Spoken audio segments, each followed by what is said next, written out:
ఏడవల పేడమచ్చిక ఏడశుద్ధులు ఆడుకొన్న మాటలల్లా అవి నిజాలా ఏడవల పేడమచ్చిక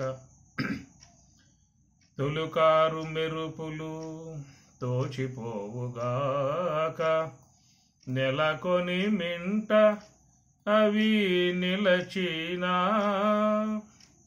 తొలుకారు మెరుపులు తోచిపోవుగాక నెలకొని మింట అవి నిలచినా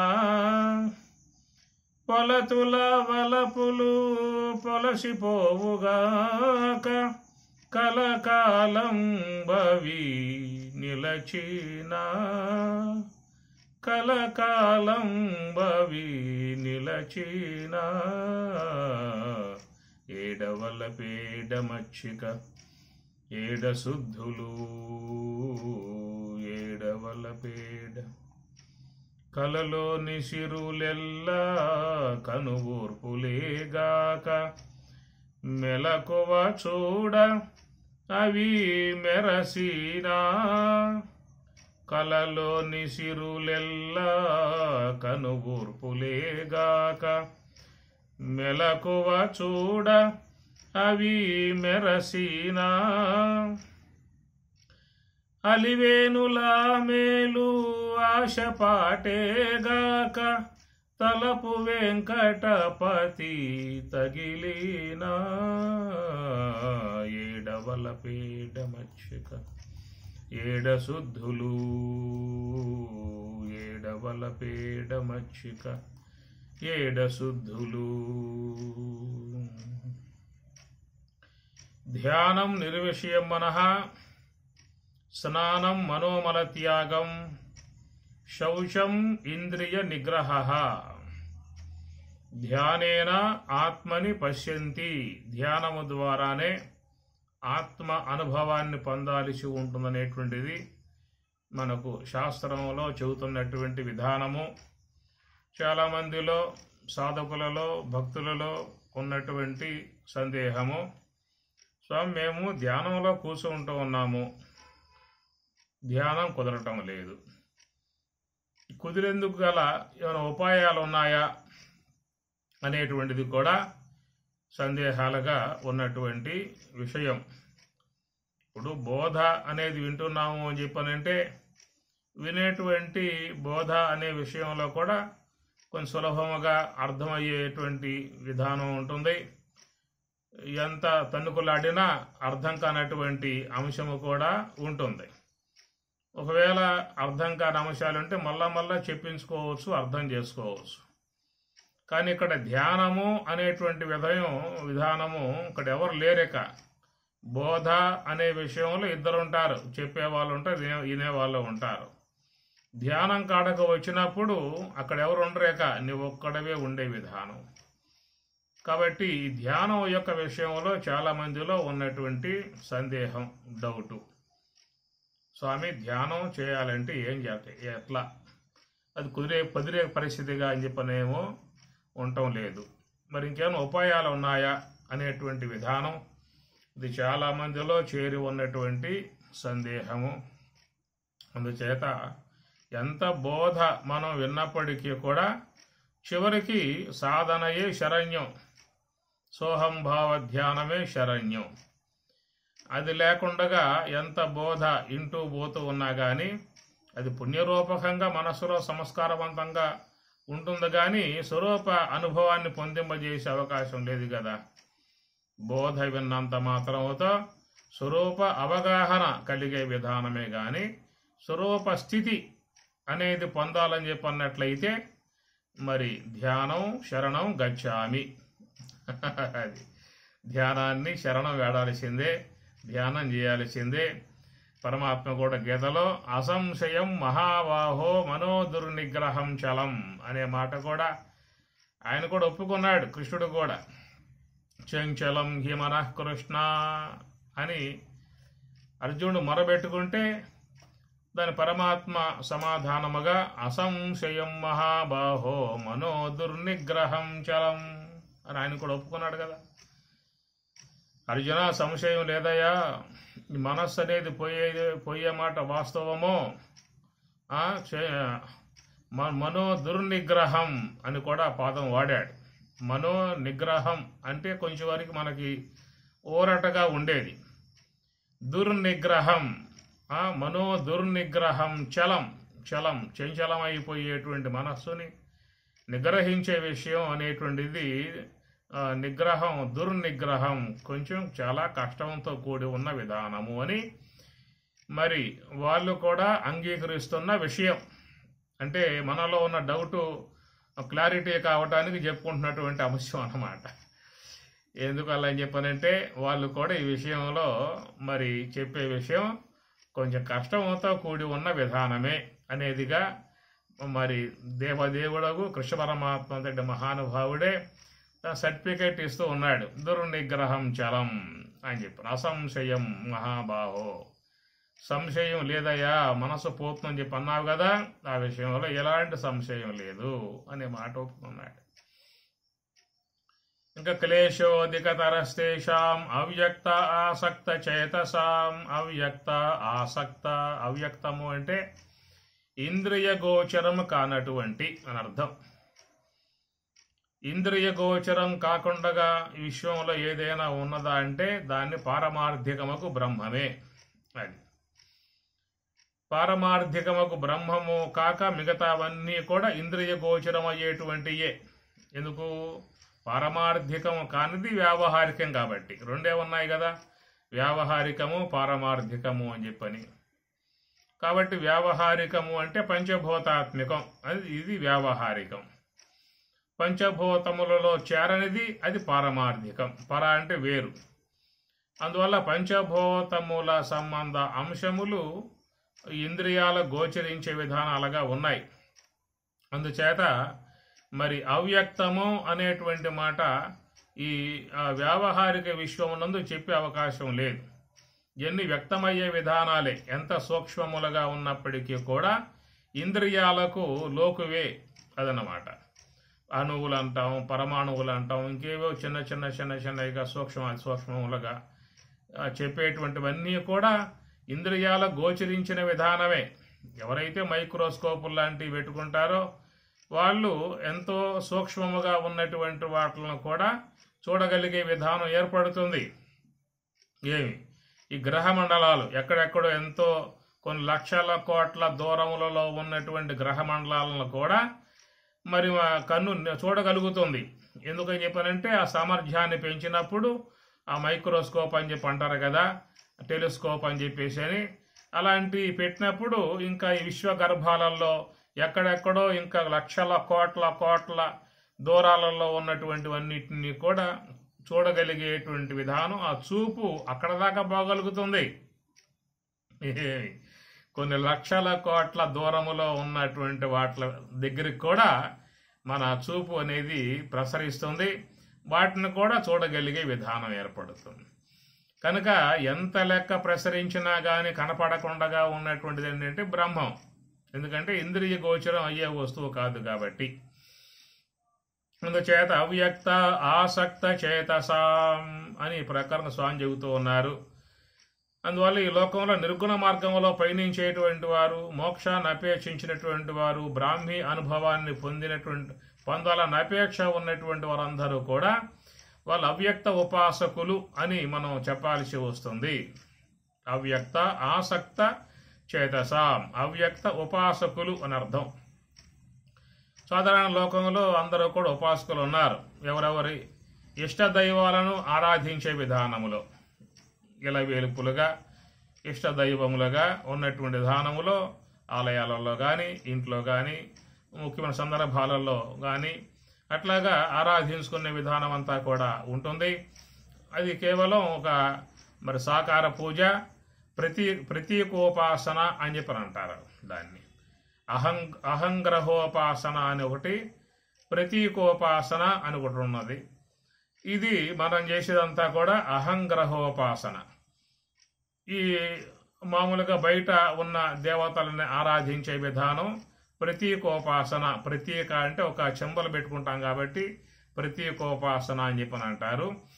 కనుక ఈ విధంగా లోకంలో అందరూ కూడా ఆచరించే విధానమే ఆ గృహం బాగా ఉండాలి, యజమాని బాగా ఉండాలి, పిల్లలు బాగా ఉండాలి, వాళ్ళ అభివృద్ధి బాగా జరగాలి అన్న అపేక్షలతో చేసేటువంటి సాధారణ విధానము.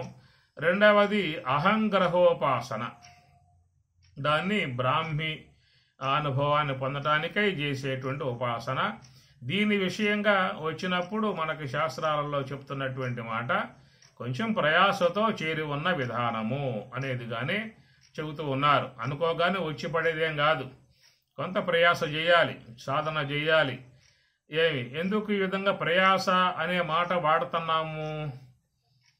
ఎందుకు ఈ ప్రయాస అనేటువంటిది ఆ పదం వాడటంలో గల ఉద్దేశం ఏమిటి? ఇప్పుడు ఆత్మ అంటే నా స్వరూపము, నా వద్దకు నేను పోవటానికి ఎవరై అడ్డం వచ్చేది? నాకు నా ఇంటికి నేను పోతున్నానని చెప్పానంటే నాకు అడ్డం వచ్చేది ఎవరు? ఇప్పుడు పక్క వాళ్ళ ఇంటికి పోవాలని చెప్పారంటే వాళ్ళు గేట్లు పెడతారు, ఇంట్లో గేట్లు వేసుకుంటారు, బిల్లులు కొట్టాలి, ఎన్నో చేయాలి, ఫోన్లో చేయాలి. ఎందువల్ల పక్క వాళ్ళ ఇంటికి పోవాలి కాబట్టి వాళ్ళ అనుమతి లేనిదే లోనకు పోయే అవకాశాలు ఉండవు. నీ ఇంట్లో నువ్వు పోవాలని చెప్పానంటే ఏం అనుమతి కావాలి మనకి? ఏం ఇబ్బంది మనకి దీంట్లో ఉన్నదా? ఇప్పుడు బ్రహ్మలోకి పోవటం అంటే ఏంటి? నీ ఇంట్లోకి నువ్వు పోవటం, నీ స్వరూపంలో నువ్వు పోవటం. మరి ఇట్లా పోయే విధానాలుగా ఏమిటి మనకున్న అడ్డంకులు అని చెప్పేసి అనే విషయం వచ్చినట్లయితే, అయితే ఇక్కడ మన ఇల్లుగా అనుకున్నప్పటికీ కూడా అది పరాయి వాళ్ళకి స్వాధీనం అయిపోయింది. ఇప్పుడు పొలాలు కూడా 12 సంవత్సరాలు వాళ్ళే సాగు చేసుకుంటూ దున్నుతూ పండించుకుంటూ ఉన్నట్లయితే 12 ఏళ్ళు దాటిపోయిన తర్వాత వాళ్ళకి హక్కులు వచ్చేస్తాయి. ఇట్లాగా లోకంలో ఏదో ఉంది వ్యవహారం. అందుకే కదా రామచంద్రుడు కూడా అరణ్యానికి పోయి రమ్మని చెప్పన్నది 12 సంవత్సరాలు. ఆ తర్వాత వచ్చినా కానీ రాజ్యాధికారం ఉండదేక, గడువు అయిపోయింది. ఈ లోపల ఆయనకి లేకపోతే రాజ్యాధికారం ఉండే అవకాశం ఉండదు. కాబట్టి తన కుమారుడే ఇక శాశ్వతంగా రాజుగా ఉంటాడని చెప్పే ఉద్దేశంతో కైకేయి మాత గారు ప్లాన్ చేసుకుని అట్లా కోరటం జరిగిందన్నమాట. కాబట్టి ఈ ప్రకారం కొద్ది కాలం పాటు ఎవరైనా దాంట్లో గనక నివాసంగా ఉన్నట్లయితే, ఎవరు ఈ మధ్యకాలం రాకపోయినట్లయితే అది వాళ్ళకి స్వాధీనం అయిపోయే విధానం ఏర్పడుతుంది అన్నమాట. అట్లాగా మన పరిస్థితి కూడా చూసినట్లయితే ఆ ప్రకారం స్వాధీనం అయిపోయి ఉన్నదేమో.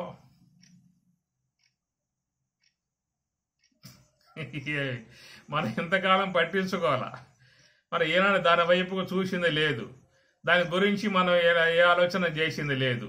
మన పాటికి మనం ఏదో వ్యవహారం చేసుకుంటూ కేవలం జన్మ పరంపరల్లో మునిగిపోవటంతో ఈ లోన చేరి ఉన్న అనాత్మ అంతా కూడా ఆక్యుపై చేసుకుని ఇక అయ్యే చక్కగా రాజ్య విధానం అంతా కూడా స్థిరపరుచుకున్నాయి. కాబట్టి నా ఇంట్లో నేను పోయేవాడిగా నువ్వు అన్నా కానీ అవి పోవటానికి ఇష్టం అనుమతి ఇవ్వటం లేదు. ఇది ఉన్న పరిస్థితి ఎక్కడ?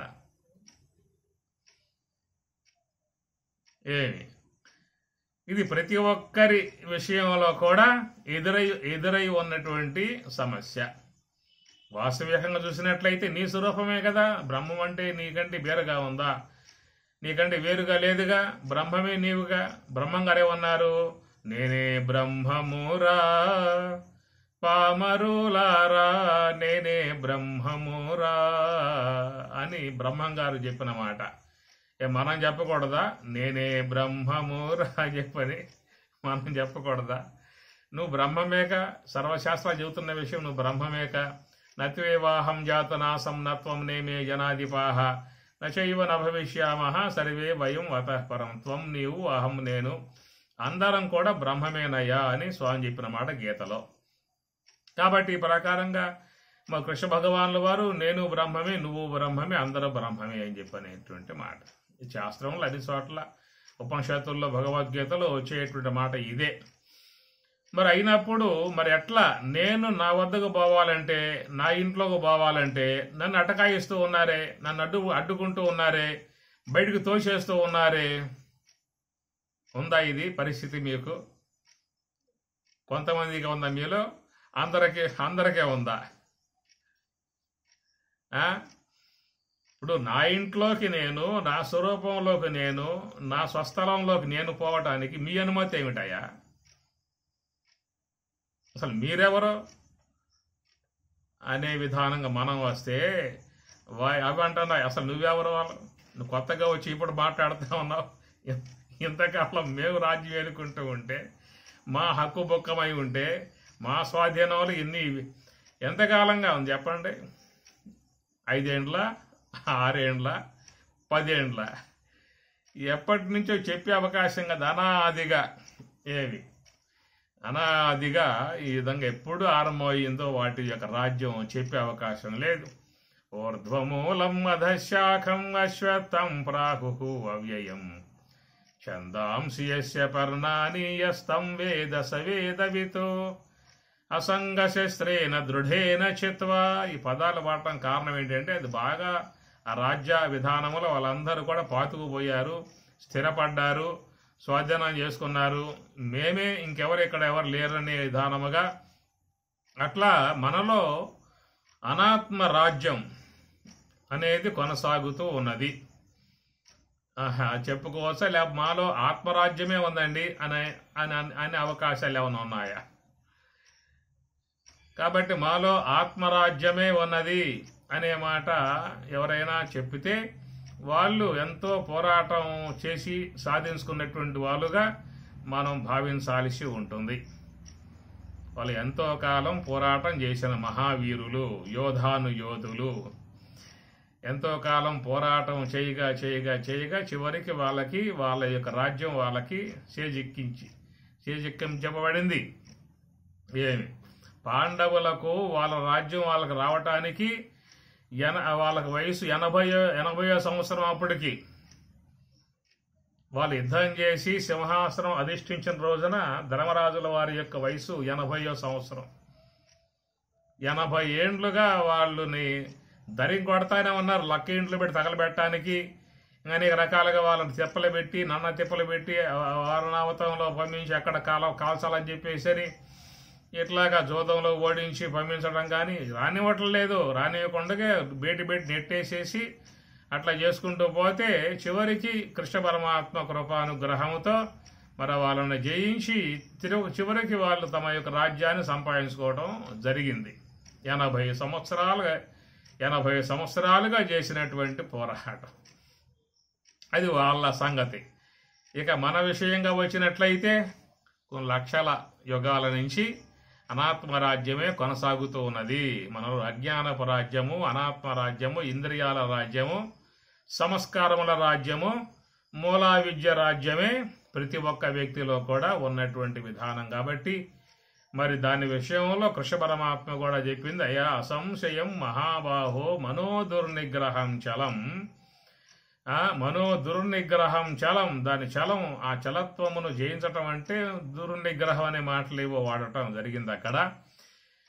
అయితే అహర్నిశలు ఇక్కడ చెప్పే మాట ధ్యానం అనే విషయం వచ్చినప్పుడు నువ్వు ఒక లాంఛనప్రాయంగా ఏదో ఉదయం పూట 10 నిమిషాలు కూర్చున్నావా, దండం పెట్టావా, సాప చుట్టు పక్కన పెట్టావా, మళ్ళీ సాయంత్రం అయిందా స్నానం చేసావా, బొట్టు పెట్టావా, దండం పెట్టావా, తర్వాత సాప చుట్టు పక్కన పెట్టావా అన్నట్లయితే ఏదో లాంఛనప్రాయంగా సాగిపోయే విధానమే ఉంటుంది. ఆ విధంగా లోన ఉన్న అనాత్మను, అజ్ఞానమును జయించటానికి ఏ కోశాన సాధ్యమయ్యే అంశము కాదు. ఏదో మహాత్ములు చెప్పారు కాబట్టి, స్వామివారు చెప్పారు కాబట్టి చేయకపోతే స్వామివారు బాధపడతారేమో అని చెప్పి ఉద్దేశంతో వారి సంతృప్తి కోసంగా మనం చేసే విధానం కాసేపు ధ్యానం అట్లా ఉంటే లాంఛనప్రాయంగా పోవటమే ఇది శాస్త్రంలో చెబుతున్న మాట. అందుచేత ఈ యొక్క అభ్యాసాన్ని తస్మాత్ సర్వేషు కాలేషు యోగయుక్తో భవార్జున, తస్మాత్ సర్వేషు కాలేషు మాం అనుస్మర అనేటువంటి మాటలు మనకు వినపడతా ఉన్నాయి గీతలో. కాబట్టి ఇక్కడ మనకు 2 అంశాలు చెప్పుకొచ్చారు, ఒకటి జపము, మరొకటి ధ్యానము అని చెప్పని. ఈ 2 కూడా మనస్సుని నిగ్రహించటానికి, మనస్సు మన స్వాధీనం చేసుకోవటానికి ఉన్నటువంటి ఉపాయాలు మనకి 2. ప్రధానమై ఉన్నది ఏమిటంటే ధ్యానం. ధ్యానం బాగా కుదిరి నిశ్చలంగా మనస్సు ఉండి ఆ యోగంలో వెళ్ళిపోయే విధానం ఉన్నటువంటి వాళ్ళు పుణ్యాత్ములు, వాళ్ళు ధన్యాత్ములు, సంస్కారవంతులు. చిత్తోపరమము మహత్తరమిది చిత్తోపరమము మహత్తరమిది ఎల్లవారి కబ్బదు. ఆ ఉత్తమ దశ గల్గిన విద్వత్తుడు గాఢ దుర్లభుడు అని స్వయంగా రాముడు చెప్పిన మాట. కృష్ణ పరమాత్మేమో గీతలో చెప్పాడు కదా, అసంశయం మహాబాహో మనో దుర్నిగ్రహం చలం అని ఆయన అభిప్రాయం చెప్పిన విధానము భగవద్గీతలో. అదే రామచంద్రుడు సీతారామ సంవాదం అమనస్క యోగంలో ఆయన గారు కూడా తన అభిప్రాయాన్ని చెప్పడం జరిగింది. ఇక్కడ ఏమన్నారు? చిత్తోపరమము మహత్తరము. చిత్త ఉపరమం, మనస్సు అనేది ఉపశమించటం, సంకల్పాలు లేకుండా ఉండటం, నీ స్వాధీనంలోకి రావటం, నీ అధీనములో ఉండటం అనేది అదొక పెద్ద అదృష్టమై ఉన్నటువంటి విధానము అన్నారు. చిత్తోపరమము మహత్తరమిది ఎల్లవారి కబ్బదు. ఇది అందరికీ అవకాశము లేదు అన్నాడు. ఆ ఉత్తమ దశ గల్గిన విద్వత్తుడు గాఢ దుర్లభుడు అనేటువంటి మాట. కాబట్టి ఈ విషయంలో మనం విన్నప్పుడు వాళ్ళు చెప్పేటువంటి మాటలన్నీ కూడా అబద్ధములు అనిపిస్తూ ఉన్నాయి మనకి, లేక వాస్తవములు అనిపిస్తూ ఉన్నాయి మన అనుభవంలో చూసినట్లయితే. ఏదో వాళ్ళు శాస్త్రంలో చెప్పాలి కాబట్టి చెప్పారు, కానీ అంత విధానం ఏడుందండి? నేను చూడండి అట్లా మనసు పెట్టానా, లయమైపోయిందా బ్రహ్మంలో అనగలిగే వాళ్ళు మీలో ఎంతమంది ఉన్నారు ఇప్పుడు ప్రస్తుతానికి? చేయొద్దండి. ఇట్లా పెట్టానా, అట్లా లయమయ్యిందా అనే విధానంగా. దానికి కూడా స్వామి చెప్పారు రామచంద్రుడు. చెలువగ పువ్వులు జీరుట కంటెన్, బల్పుగ కన్గొవ మూయుట కంటెన్, అనువగు ఈ అమనస్క పదంబే సులభము సూక్ష్మము సౌఖ్యము వత్స. చెలువగ పువ్వులు జీరుట కంటెన్, పువ్వులు గిల్లాలంటే ఎంత కష్టమో, కన్రెప్ప ముయ్యాలంటే ఎంత కష్టమో, అంతకంటే సులువట యోగ సమాధి. అంతకంటే సులువట యోగ సమాధి. అనువగు ఈ అమనస్క పదంబే సులభము సూక్ష్మము సౌఖ్యము వత్స అంటాడు. కాబట్టి ఏంటంటే ఇక్కడ ఈ మాటలు మనకి మన ముందు మరి నడుస్తూ ఉన్నాయి. వాటి విధానం గురించి చూసినట్లయితే లోపల సంస్కరింపబడి ఉన్నటువంటి జీవులు కొన్ని ఉంటాయండి. ఆ సంస్కరింపబడ్డ విధానము అనేటువంటిది అది ఎంతో కాలంగా వస్తున్నటువంటి ఒకనొక సాధనా ప్రవాహం. ఎంతో కాలంగా సాగుతున్నటువంటి ఆ సాధనా ప్రవాహంలో వాళ్ళు సంస్కరింపబడ్డారు. సంస్కరింపబడి వారు ఈ దేహాలలోకి ఇక వచ్చారు. ఇక ఇది తుది ప్రయత్నం. దీంతో ఇక వాళ్ళు ఆ బ్రహ్మైక్యం చేరుకోవటమే. అట్లాగా వచ్చినటువంటి వాళ్ళుగా చెప్పుకున్నట్లయితే లక్ష్మణార్యులు, ఇలాగ స్వరాజ్య గురుదేవులు అందరూ కూడా, రమణ భగవానుడు, చిన్మయానంద, యాజ్ఞవల్కి, వశిష్ఠుడు, శుకభగవానుడు, జనక మహారాజు ఇత్యాది మహాత్ములు ఎంతోమంది మనం చెప్పుకోవచ్చు. కాబట్టి వాళ్ళు ఎంతో గత జన్మల నుంచే సాధనా విధానం కొనసాగించుకుంటూ పరిపక్వత పొంది వారు ఆ విధంగా స్వరూప భావాన్ని పొందగలిగారు. అయితే మనం కూడా గత జన్మలలో ఆ సంస్కారం అనేది ఉన్నది కాబట్టి దీని పట్ల మక్కువ కలిగి ఉన్నాం, శ్రద్ధ కలిగి ఉన్నాం, ప్రయత్నం చేసే వాళ్ళంగా ఉన్నాం. మళ్ళీ మనమేదో నిరుత్సాహాన్ని పొంది వాళ్ళకేదో ఉన్నది మనకేదో లేదు, మళ్ళీ మనం ఇంకా నుంచి మళ్ళీ ఎన్ని జన్మలు మనం ఎత్తాల్సి ఉంటుందో అన్నటువంటి యొక్క భావాలకు పోయామని చెప్పి అనుకోండి. ఇది మన వల్ల ఇది కాదులే, ఎన్నో జన్మలుగా వచ్చే వాళ్ళకి మాత్రం వస్తుందట, కాబట్టి మనం ఇంకెన్ని జన్మలు ఎత్తాల్సి వస్తుందో కాబట్టి అప్పుడు చూసుకుందని చెప్పి ఉద్దేశం సాప చుట్టూ పక్కన పెట్టేస్తాం. ఇలాంటి భావాలకు పోవద్దని చెప్పని శాస్త్రం చెబుతున్నమాట.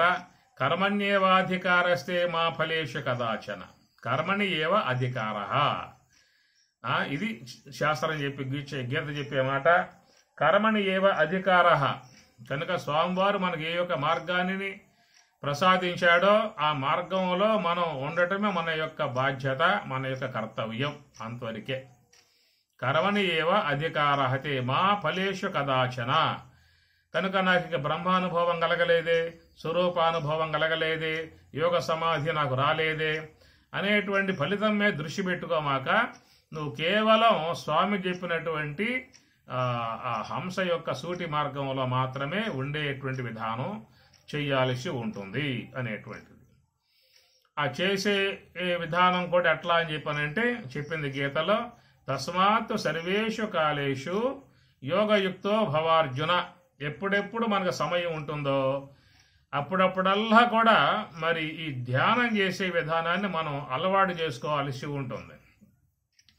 ఉదయం పూట స్నానం చేసిన తర్వాత ఆ విధంగా ధ్యానం చేయటం ఒక అలవాటు మనకు ఉంటుంది.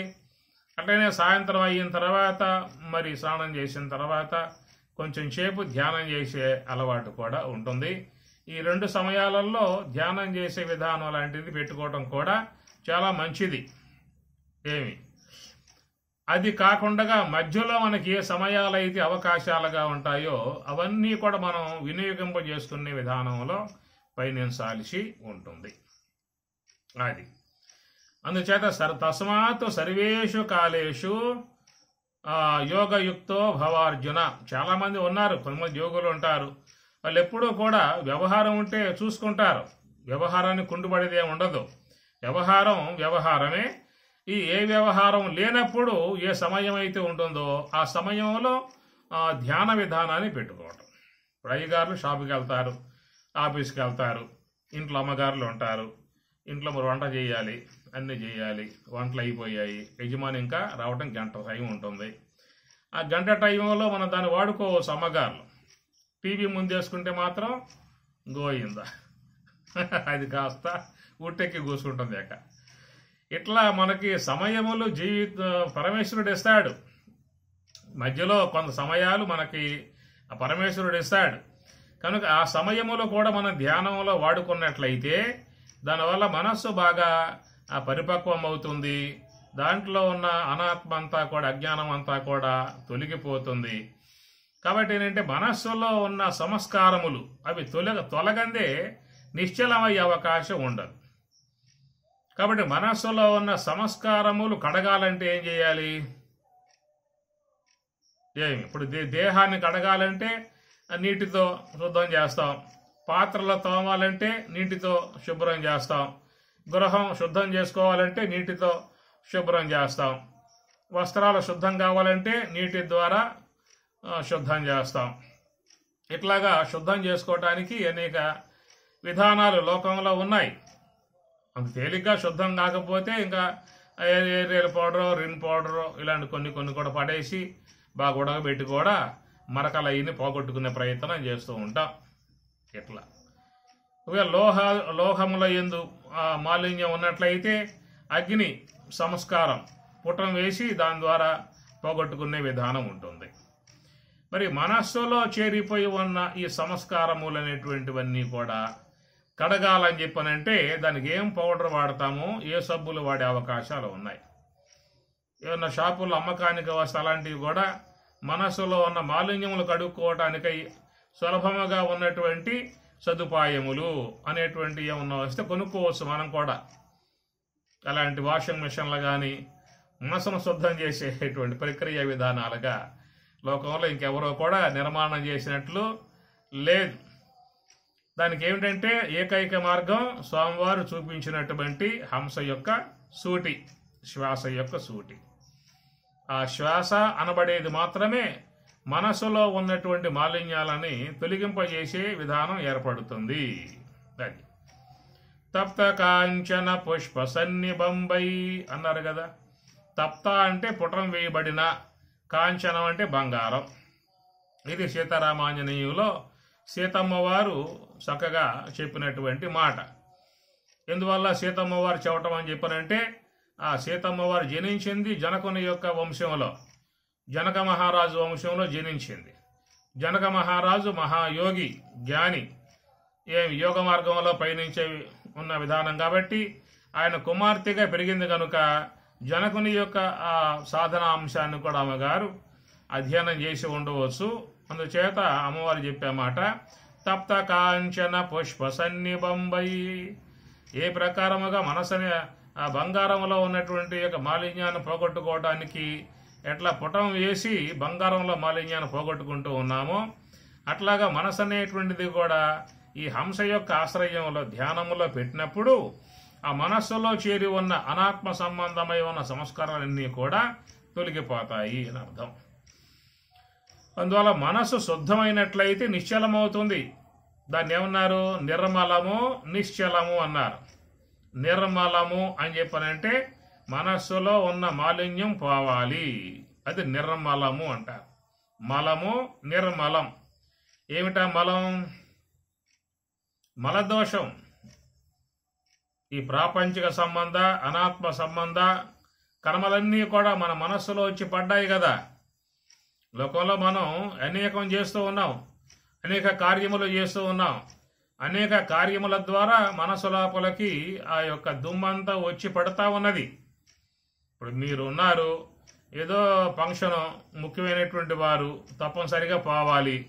ఆ పోయే విధానంలో కూడా 6 రోజుల కాలం పాటు అక్కడ ఉండాలనేటువంటిది వాళ్ళు శాసనం చేశారు. కనుక వారం రోజులు అక్కడ ఉండి మీరు ఆ కార్యం అంతా కూడా పూర్తి చేసి సెలవు తీసుకొని మీ ఇంటికి వచ్చారు.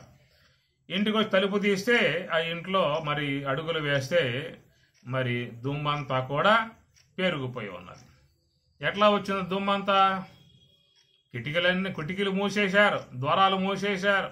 అన్ని మూసినప్పటికీ కూడా ఆ దుమ్ము అనేది వచ్చి మరి ఇంట్లో పడింది. మరి కిటికీలు మూసేసినా ద్వారాలు మూసేసినా వారం రోజుల కాలం పాటు చెమ్మకుండగా వదిలిపెట్టి ఎక్కడికో పోయి వస్తే అంత దుమ్ము చేరిగిపోయిందే. మరి మన యొక్క దేహం అనే గృహం, దీని యొక్క తలుపులన్నీ కూడా బటాబట్టి తెరిసే ఉన్నాయిగా. ఇంటి యొక్క కిటికీలు మూసి ఉన్నాయి, ద్వారాలు మూసి ఉన్నాయి, కానీ మన యొక్క ద్వారాలు తెరిసే ఉన్నాయి అక్కడ. అందుచేత యథేచ్ఛగా దుమ్ము అనగా అనాత్మ సంబంధమై ఉన్న శబ్ద స్పర్శ రూప రసగంధాది ఆ విషయముల యొక్క సంబంధమై ఉన్న దుమ్మంతా మనసు లోపలికి వచ్చి పడుతూ ఉన్నది. అందువల్ల దాంట్లో చేరిపోయి ఉన్నటువంటి ఆ మాలిన్యాన్ని మలదోషము అని చెప్పి అంటారు. అందుచేత మనస్సులో చేరి ఉన్నటువంటి ఆ మలదోషం ఎట్లా ఉందని చెప్పారంటే, రాజసిక సంబంధమై ఉన్న మలదోషం, తామసిక సంబంధమై ఉన్న మలదోషం.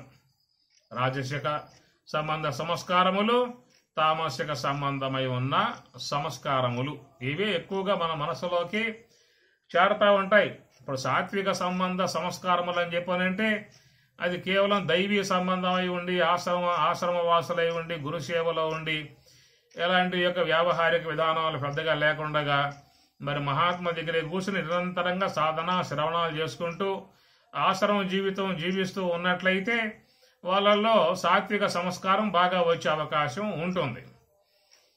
అంత విధానం మనకు లేదు కదా. కాబట్టి సాంసారిక సంబంధము, వ్యావహారిక సంబంధము, వ్యాపారం కానీ వ్యవసాయము, ఉద్యోగాలు ఏవో అనేక రకాలు ఉంటాయి. కాబట్టి ఈ ప్రపంచంలో సంచరించినప్పుడు దాని ద్వారా వచ్చేటువంటి ఎక్కువగా రాజసిక తామసిక సంబంధ సంస్కారాలే మనసు లోపలికి వచ్చి పడతా ఉన్నాయి. దాని మలదోషము అని చెప్పని అంటారు. ఈ మలదోషము అనేది రాజసిక తామసిక సంబంధ సంస్కారములతో చేరి ఉన్నది. కాబట్టి మరి మనం ధ్యానంలో కూర్చున్నప్పుడు ఆ సంస్కారాలే వచ్చి మన ముందు తారట్లాడుతూ ఉన్నాయి. అందుచేత మనకేంటంటే ఏకాగ్రత అంటే ఆ హంస యొక్క విధానాన్ని గమనిస్తూ కూర్చోవటం ఏకాగ్రత. తత్రైకాగ్రం మనః కృత్వా యత చిత్తేంద్రియ క్రియ ఉపవిశ్వాసనే యుంజాతు యోగం ఆత్మ విశుద్ధయే అన్నారు మహాత్ములు. తత్రైకాగ్రం మనః కృత్వా, ఏకాగ్రముగా మనసు ఉంచు అని గీత 6వ అధ్యాయం చెబుతున్నటువంటి మాట. కాబట్టి మన యొక్క ఉద్దేశం కూడా అదే, మనస్సుని ఏకాగ్రముగా ఒకే లక్ష్యమునందు హంసయందు మాత్రమే ఉంచే విధానముగా, శ్వాస గమనాన్ని గుర్తించే విధానముగా ఉండటమే మనందరి యొక్క ఉద్దేశం. కనుక ఆ ప్రకారంగా పెట్టినప్పుడు ఏమవుతుంది, మనకు తెలియకుండానే 2 వచ్చి కూర్చుంటూ ఉన్నాయి. మనం కోరుకున్నదేమో ఒకటి, వద్దనుకున్నా వచ్చి కూర్చున్నటువంటివి 2 అన్నమాట. లేదా మీరు కూడా వ్యాపారం చేసే వాళ్ళు కూడా ఆఫర్లు ఇస్తూ ఉంటారు. అయ్యా ఒక చీర కొను 2 చీరలు నీకు ఫ్రీగా ఇస్తాం అని చెప్పని ఆఫర్లు ఇస్తూ ఉంటారు. షాపుల్లో కూడా ఒక వస్తువు కొన్న వాళ్ళకి 2 వస్తువులు ఫ్రీగా ఇస్తామని చెప్పేస్తేనే. కాబట్టి వీడు ఈ వస్తువు అవసరం లేకపోయినా కానీ ఆ 2 వస్తువుల కోసం కొనాల్సిందే. ఆ రెండు వస్తువుల కోసంగా తప్పనిసరిగా అతడు ఆ కాంట్రాక్ట్ ఇట్లా ఆశ పెట్టి వాళ్ళు చేసేది వ్యాపారం. అట్లా మనకు కూడా ఏకాగ్రత అనేది కోరుకుంటే మనకు 2 ఆఫర్లు వచ్చి కూర్చుంటా ఉన్నాయి. మనం కోరుకోవాలి ఆ 2 ఆఫర్లు వాళ్ళే ఇచ్చారు. ఏమిటి ఆఫర్లు అని చెప్పనంటే సంకల్పములు, ఒకటేమో నిద్ర. ఈ 2 వచ్చి కూర్చుంటాయి. చాలా మందిలో అట్లా కన్ను మూసామో లేదో, నువ్వు రెడీనా, మేము రెడీ అంటాయి. నీ కోసం మేము కూర్చున్నాము, నువ్వే ఆలస్యంగా వచ్చి కూర్చున్నావు, మేము ఎప్పుడూ రెడీగా ఉన్నావు నీ కోసం అని చెప్పని ఆ 2 వచ్చి కూర్చుంటాయి. ఇదే చాలా మందిలో, స్వామి మేము ధ్యానం చేస్తా ఉన్నాము, ధ్యానం కుదరటం లేదు. ఇట్లా కన్ను మూసామా అంతే, జ్వాలపాటై ముందుకు వాలటం వెనక్కలేకపోవటం, ముందుకు వాలటం వెనక్కలేకపోవటం. ఇది పెద్ద జోలపాటలాగా ఓం నమ శివాయ 6 అక్షరములతో ఆరంభమాయనే ఉయ్యాల అన్నట్లుగా ఆ ఉయ్యాల జోలపాట విధానం అన్నమాట. ఏం చెయ్యాలి, ఎట్లా చెయ్యాలి? కన్ను మోస్తే చాలు వచ్చేసి కూర్చుంటుంది. నిద్ర వచ్చింది కదా అని చెప్పి ఉద్దేశంతో పోయి పడుకుంటే అది రాదు. మళ్ళా వచ్చి కూర్చున్నావు అనుకో, ఆ వచ్చేస్తూ ఉంటుంది. ఇది పెద్ద కర్మ. పడుకుంటేనేమో రాదు, కూర్చుంటేనేమో వచ్చి ఆమె గారు కూర్చుంటుంది. ఈ విధంగా ధ్యానం చేసేటువంటి విధానంలో చాలా మందికి ఎదురయ్యేటువంటి యొక్క సమస్య. కాబట్టి ఈ ప్రకారం కొద్ది కాలం పాటు ఏదో చేస్తారు, భక్తి కొల చేస్తారు, గురువు చెప్పారు కాబట్టి చేస్తే బాగుంటుందని చెప్పని చేస్తారు. కానీ ఈ 2 కూడా సతాయిస్తూ ఉండే విధానంగా ఉన్నప్పుడు ఇది మన వల్ల అయ్యే పని కాదులే, ఇది గురువు గారు చేసుకుంటారు, ఆయన గారు ఆ గురువు గారు చేసుకున్న దాంట్లో పుణ్యం మనకైతే కొంత కూడా వస్తుందలే అనేదిగా దండం పెట్టి ఇక స్వామివారితో, స్వామి ఈ ధ్యానం ఏదో మీరే చేసుకోండి స్వామి, మాకు కూడా కొంచెం ప్రసాదించండి అప్పుడప్పుడు అని చెప్పనే విధానంగా సాయంత్రం దండం పెట్టే విధానం ఏర్పడుతుంది. అందుచేత ఈ ధ్యాన విధానం ఎవరికి వారు చేసుకోవాల్సిందే. వేరే వాళ్ళు చేస్తే మనకేం వచ్చే అవకాశాలు లేవు.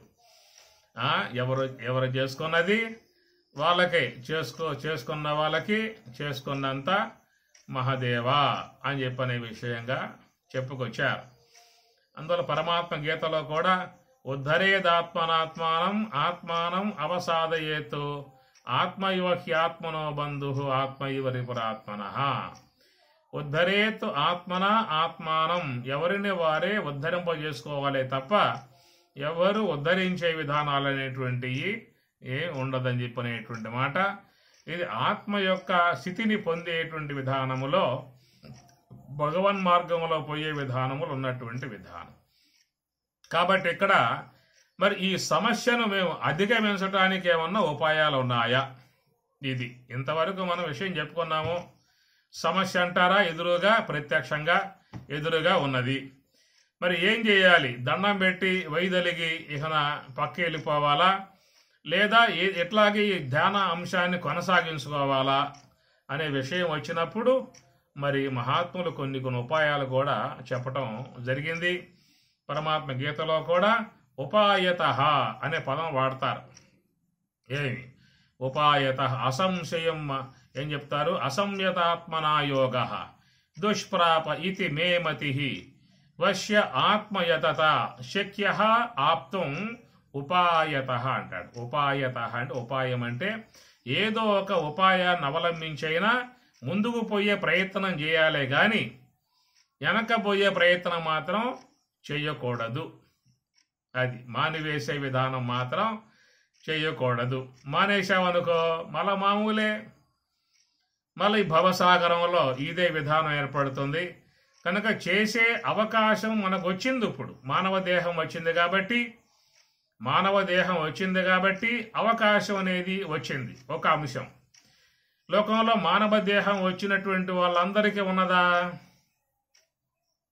మానవ దేహం వచ్చింది కాబట్టి చేసే అవకాశం వచ్చింది అన్న పాయింట్ ఒకటి చెప్పుకుంటాం అనుకో.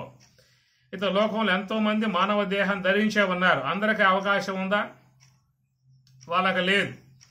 కాబట్టి మానవ దేహం రావటమే కాదు, సరైనటువంటి ఆ గురువు కూడా సూటిని యథార్థ విధానం చెప్పే గురువు కూడా జీవితంలో ప్రాప్తించటం అది ఎంతో పుణ్య విశేషము. ఎంతో మందికి జిజ్ఞాస ఉన్నప్పటికీ కూడా వాళ్ళకు లభించే గురువులు సరైనటువంటి మార్గం చెప్పేవాళ్ళుగా లేనప్పుడు వాళ్ళ మార్గం కూడా అపమార్గంలో పడిపోవటమే అవుతుంది. అట్లాగే లోకంలో చాలా వరకు చాలామంది 100% ఈ మోక్షాపేక్ష కలిగి ఉన్న, ఆధ్యాత్మిక మార్గం అపేక్ష కలిగి ఉన్న వాళ్ళకు లభించిన గురువు సరైనటువంటి యొక్క మార్గం బోధించే వాళ్ళుగా లేకపోవడం కారణముగా మరి వాళ్ళు చెప్పిన మార్గంగా వెళ్ళిపోయే విధానం ఏర్పడుతుంది. దానికే స్వామివారు కూడా దాంట్లో అర్థం రాశారు జీవశతకంలో. శృతి యుక్తి అనుభవమునకు జతచూపు గురుడే గురుడు జన్మ తరింపన్, మతిలేని గురిని చేరిన పతనము మన జీవితంబు భవ్యపు జీవితం, పతనము మన జీవితం అని చెప్పి అన్నారు. అందుచేత మరి ఈ సాధన చేసే అవకాశం ఒక మానవ దేహంలో మాత్రమే ఉన్నది అనే మాట కూడా చెప్పుకున్నాం. కాబట్టి ఈ మానవ దేహంలో అలాంటి అవకాశం ఉన్నా కానీ దాని విధానం చెప్పే వాళ్ళెవరు? వాళ్ళు ముఖ్యం లభించాలి కదా. మనకా స్వతసిద్ధంగా తెలియదు దాని విధానాలన్నీ కూడా. కనుక ఆ విధానములు శుద్ధంగా స్పష్టముగా మన మనస్సుకి హత్తుకునేట్లుగా మరి సూటైన మార్గము ఉపనిషత్తులలో ఉన్న మార్గం చెప్పేవాళ్ళు లభ్యం కావటం అది మనకి ఎంతో పుణ్య విశేషము. అట్లాంటి విధానం లభ్యమైంది. అటు ఈశ్వర అనుగ్రహముతో మానవ దేహము ప్రాప్తించింది. రెండవది యథార్థ మార్గాన్ని బోధించేటువంటి గురువు కూడా మనకి ప్రాప్తించింది. ఈ రెండు కూడా సమృద్ధిగా సంపూర్ణముగా ప్రాప్తించిన విధానంగా మనం భావించుకోవచ్చు. కానీ ఇక మూడవ అంశం మన మీద ఉన్నటువంటి బాధ్యత.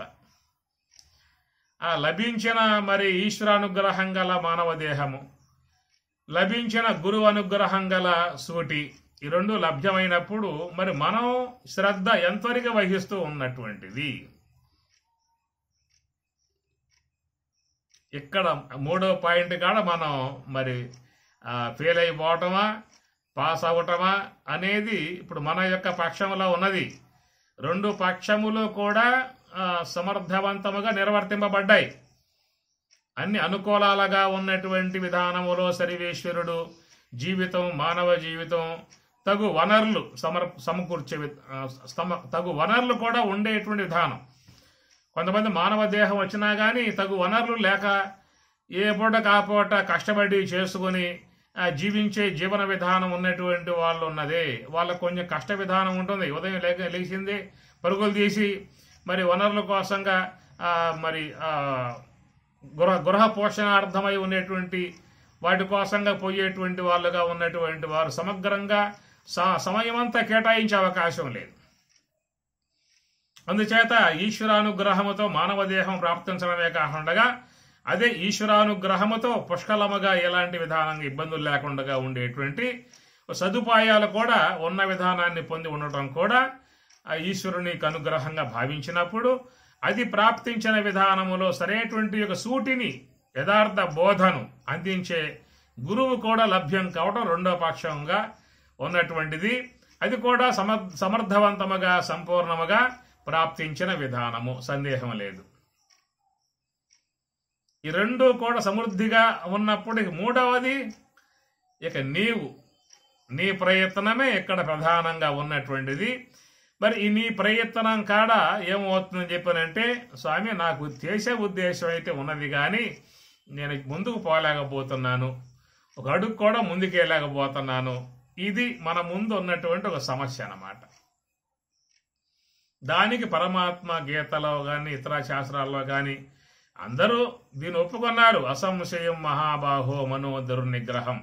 మనస్సు పోయే మాట అది వాస్తవమేనయ్యా అనే మాట వాళ్ళు చెప్పిన మాట. మరి మనస్సు పోయే మాట వాస్తవమేనయ్యా అన్నారు అని చెప్పనంటే, కృష్ణ పరమాత్మ స్వయంగా అన్నాడు అని చెప్పనంటే, ఏం స్వామి మనస్సు పోయే మాట వాస్తవం అని చెప్పి అంటూ ఉన్నావు కదా, మరి నీకు కూడా ఆ అనుభవం ఉన్నదా? నీకు ఆ అనుభవంలో ఉండి చెబుతూ ఉన్నావా, లేకపోతే మా పరిస్థితిని ఏదో నువ్వు అంచనా చేసి చెబుతూ ఉన్నావా? ఏమనుకోవచ్చు ఇక్కడ?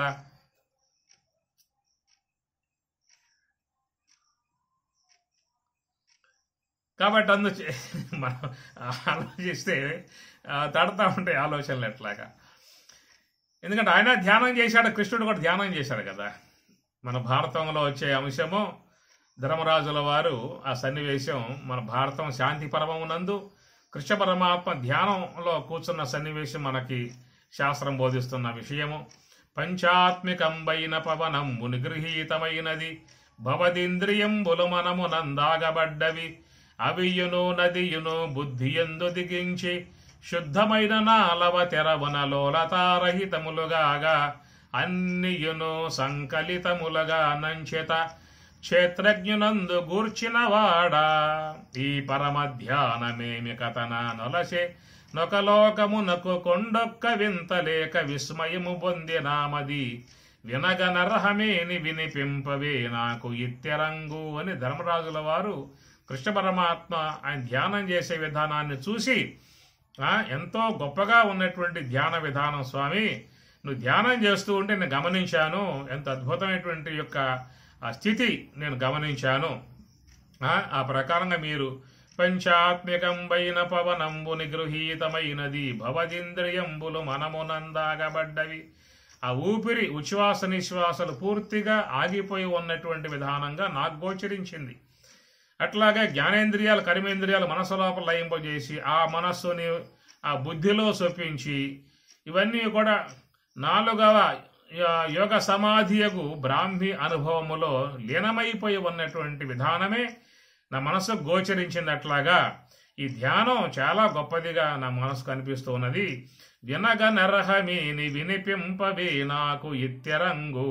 నాకేదన్నా అది చెప్పదగును అనిపించినట్లయితే, వినటానికి యోగ్యత ఉన్నటువంటి వాడుగా నన్ను భావించినట్లయితే కనుక నాకు ఆ ధ్యాన విధానాన్ని చెప్పవలసిందని చెప్పేసి అని వినయ విధేయతలతో భక్తి శ్రద్ధలతో ధర్మరాజుల వారు పరమాత్మను వేడుకోవటం జరుగుతుంది. కాబట్టి దీన్ని బట్టి చూసినట్లయితే ఆయన కూడా ధ్యానం యొక్క విధాన అంశములో ఉన్నట్లు మనం చూసామన్నమాట. అయితే ఇప్పుడు చెప్పుకుంటున్నటువంటి విధానములో చంచలం హిమన కృష్ణ ప్రమాది బలవదృఢం ఆ ప్రమాద విధానముగా పయనిస్తుంది అనేటువంటి యొక్క మాట చెబుతూ ఉన్నాడో, అలాంటి విధానాన్ని ఆయన కూడా ఎదుర్కొనే అంశాన్ని మనకేదన్నా చెబుతున్న విషయమా?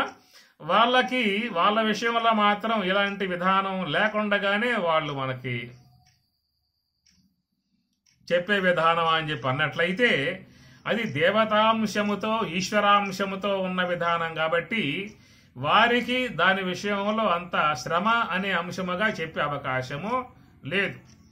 పరమశివుడు కూడా ధ్యానం చేసే అంశముగా మనకు చెబుతూ ఉన్నారు. మనం కూడా ఎక్కడ పడ్డా పరమశివుడు ధ్యాన ముద్రలో ఉండి ధ్యానం చేసే అంశముగా మనం చూస్తూ ఉన్నాం.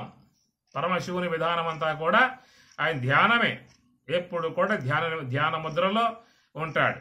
మౌన వ్యాఖ్య ప్రకటిత పరబ్రహ్మతత్వము యువానాం వరిశిష్టాంతే వసదృశి గణై ఆవృతం బ్రహ్మనిష్టై ఆచార్యేంద్రం కరకలిత చిన్ముద్రమానందమూర్తిం స్వాత్మారామం ముదిత వదనం దక్షిణామూర్తిమీడే అని చెప్పని శంకరాచార్యుల వారు పరమశివుని యొక్క విషయమై ఆ ధ్యాన సంబంధమై ఉన్న విధానాన్ని శ్లోకంలో చెప్పటం జరుగుతుంది.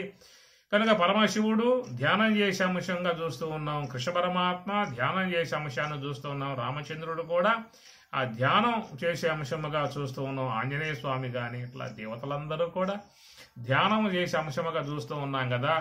మరి ఈ ధ్యానం అనేది వాళ్ళ యొక్క విధానంలో మనకలాగానే ఈ తిప్పలబడే విధానం, ఈ ఆలోచనలతో నిద్రలతో మనం ఎట్లా తిప్పలబడ్డామో అలాంటి విధానమే వాళ్ళకు కూడా కలిగి ఉంటుందా అని చెప్పనే విషయంగా చూసినట్లయితే వాళ్ళు శుద్ధమై ఉన్నటువంటి ప్రకృతి గలవారు.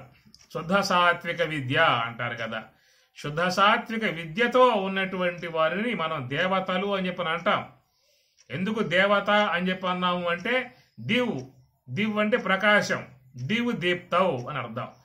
అందుచేత ప్రకాశముతో ఆ విద్య అనేటువంటి దాంతో శుద్ధ సాత్విక విధానముగా ఉన్నటువంటి వారు కాబట్టి వారి యందు ఈ ప్రయాస, ఈ శ్రమ అనే అంశాన్ని వాళ్ళ యందు భావించే అవకాశాలు ఉండవు. అయితే ఈ మానవులు అనేటువంటి విధానం చూసినట్లయితే వీళ్ళల్లో రెండు అంశాలు ఉంటాయి. అటు దేవతలకు ఇటు రాక్షసులకు మధ్యలో ఉన్నవాడు మానవుడు. రెండింటి యందు ఉభయచర జీవి వీడు. అటు దేవతలకి ఇటు రాక్షసులకు మధ్యలో ఉన్నాడు వీడు. ఒకవేళ దేవత కావాలనుకుంటే దేవత కావచ్చు, లేదా రాక్షసుడు కావాలంటే రాక్షసుడు కావచ్చు. మనం లోకం చూస్తున్నాం, రాక్షసత్వంతో ప్రవర్తించేటువంటి వాళ్ళు లోకంలో ఉన్నారు కదా. కాబట్టి ఈ ప్రకారం వీడు రెండు పక్కల మధ్యలో చేరి ఉన్నటువంటి వాడు. ఏదైనా పెద్దల మాటలను ఆలకించి మంచితనంగా ఉండాలి, మంచి మార్గంలో పయనించాలి, మనం దివ్యత్వాన్ని పొందాలి, మోక్ష మార్గంలో పయనించాలి, జన్మ సార్థకం చేసుకోవాలి అన్న ఆలోచనలు కలిగి ఉన్నటువంటి వాడు ఆ దేవతలలో చేరటానికి, దేవతలలో కలిసిపోవటానికి గల ప్రయత్నం అక్కడ ఉంటుంది. అలాంటి ఆ సంస్కార విధానము, ఆ ప్రయత్నము, మంచి మార్గంలో పోవాలనేటువంటిది, ధ్యానం చేయాలని చెప్పని తత్వవేత్తలతో సత్సంగం కలిగి ఉన్న ఇలాంటి భావాలు లేనప్పుడు ఇక వాడేమవుతాడని చెప్పనంటే ఇక రాక్షస అంశం పక్కన ఉందగా దాంట్లోకి చేరిపోయే విధానం చేస్తాడు.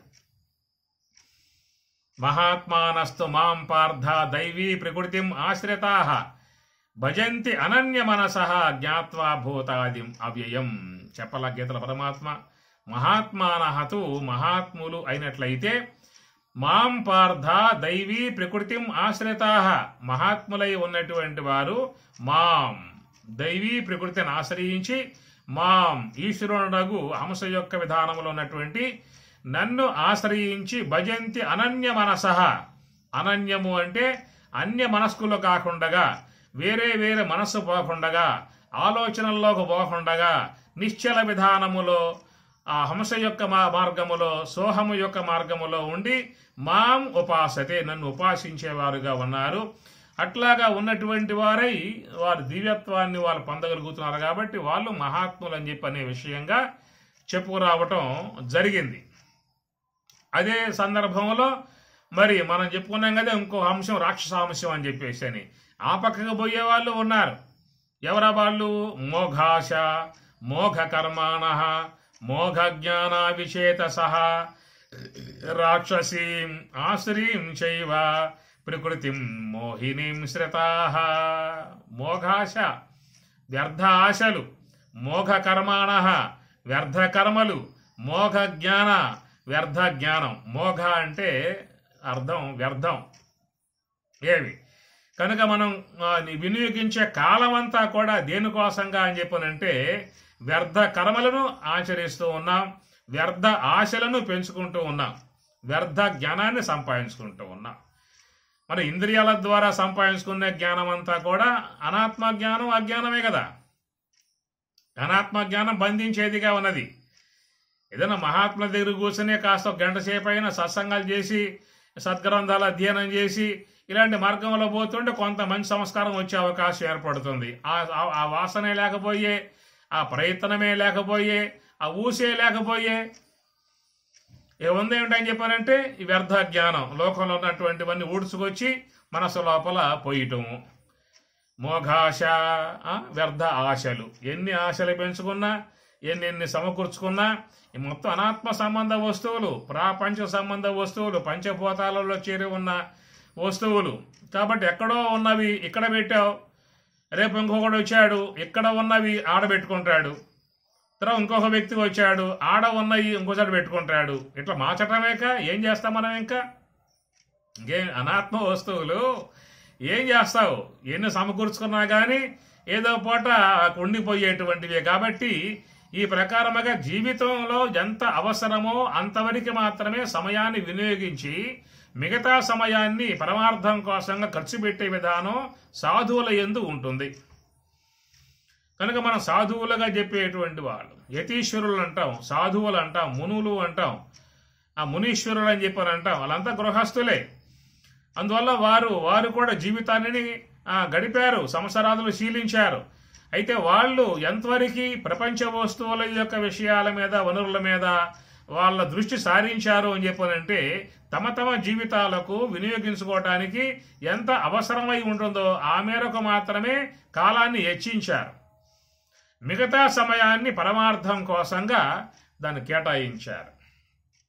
అందుచేత ఇక్కడ మోఘాశ అనే మాటలో ఏంటంటే వ్యర్థ ఆశలు పెంచుకుని ఉన్న సమయం అంతా కూడా వాటి కోసమే ఖర్చు పెట్టే విధానముగా ఉన్నటువంటిది అని అర్థం.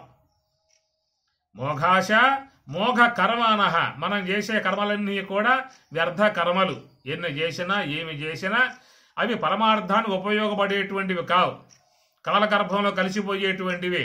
ఈ దేహం పోయిందా అంటే మొత్తం ఆ పూటతోనే మొత్తం ఊడి కింద పడతాయి, ఏ ఉండేటువంటివి కావు.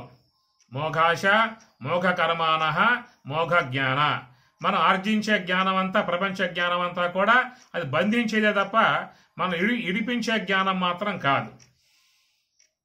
ఇలాంటి మార్గంలో మనిషి ప్రయాణం చేస్తూ ఉన్నాడు అని అర్థం. అందులో ఏమన్నాడు? రాక్షసీం ఆసురీం చైవ ప్రకృతిం మోహినీం శ్రతాహ. శ్రతాహ వాడు ఆశ్రయించిన విధానం ఏమిటయ్యా అని చెప్పనంటే ప్రకృతిం శ్రతాహ.